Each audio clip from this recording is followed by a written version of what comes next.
Chris, thank you very much for the invitation to SLS Precision Engineers. Now, this wonderful Sodick AD55 die sinking machine's been here for 2 months. We're going to talk about this machine, but tell me a little bit background of the company and what sectors that you actually serve. All right, well, it's a company that's been around for 40 years now. I've been here for 30 of those years, originally owned by 3 directors, 1 sole owner now, and I'm the manager. As far as the work we've been doing for the last 40 years and are still doing now, it's a wide variety of high precision, low volume, bespoke parts, servicing probably 5 different sectors.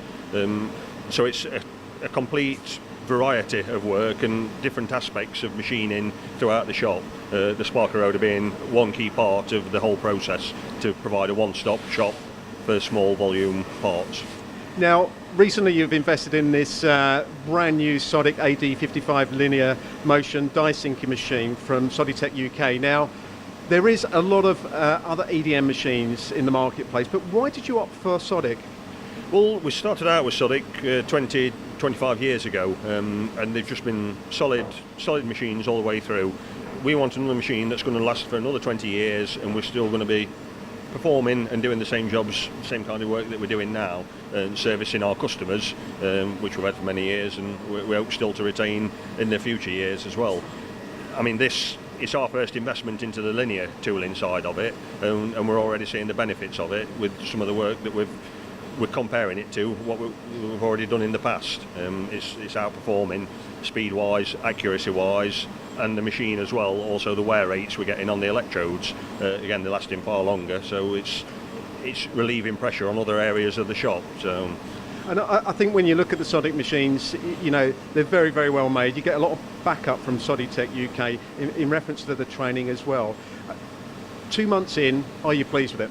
Oh, definitely, without question. It's fantastic. We've never had a problem with Sodick in the past anyway, but this has just stepped it up to the next level, and we're doing more work on it. We're picking more jobs that we've done in other areas of the shop previously, and this is just more viable now. It's quicker to make an electrode and spark it on air than it is to mill or machine other methods. Talking about components, now you've got some components here. Now, with this component, why would you need an EDM machine to actually create this part rather than maybe using a 3-axis or a 5-axis machine tool? Well, I mean, this one in particular, I mean, this is the part that's came off the tooling, and just making the tooling for it, it was very intricate inside the teeth detail, and that's probably a key thing. You're limited to, well, internal radiuses on cutting tips or cutting tools on other processors, where when it comes to spark eroding, it's very easy to make a sharp male electrode, spark it in. The kind of wear rates we're getting now on this machine, there's the very sharp corners that are left on the actual component afterwards, which leaves it as the ideal process to be doing this kind of component. Plus, you're not limited by the hardness of the material that you're working with. As long as it's conductive, you can spark it. So. And also, I noticed that you do a lot of mould work here as well. For instance, this component here, I mean, you've got an array of different mould tool components, but is that really what this machine is for? This machine ideally is the main reason that we're wanting to get more of this kind of work, and which is the low volume, very high precision moulding parts is something that we've excelled at and we've built a business on over the years as a key part of our moulding side.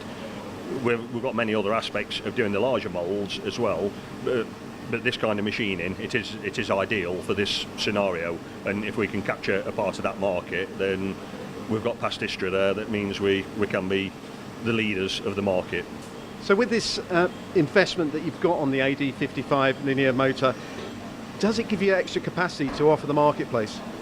Yes, I mean the increased speeds we're getting, I mean it's larger tank than we had before, so we can set more jobs up at once. You get the benefit then out of running time over weekends or evenings. So capacity wise, yes, increased.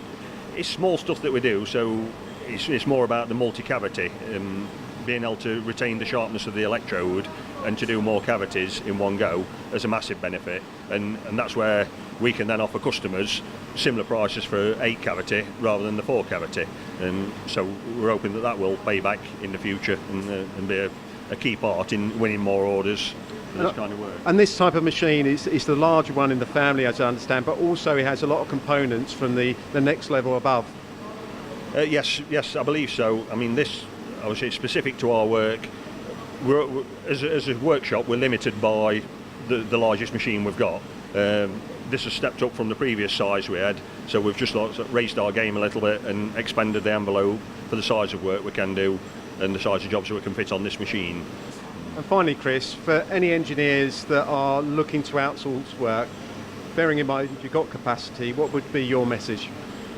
You can come and see us, and you probably will be surprised at what we can do. We're a one-stop shop. We've got everything from milling, turning, grinding, cylindrical grinding, jig grinding, spark eroding, designers.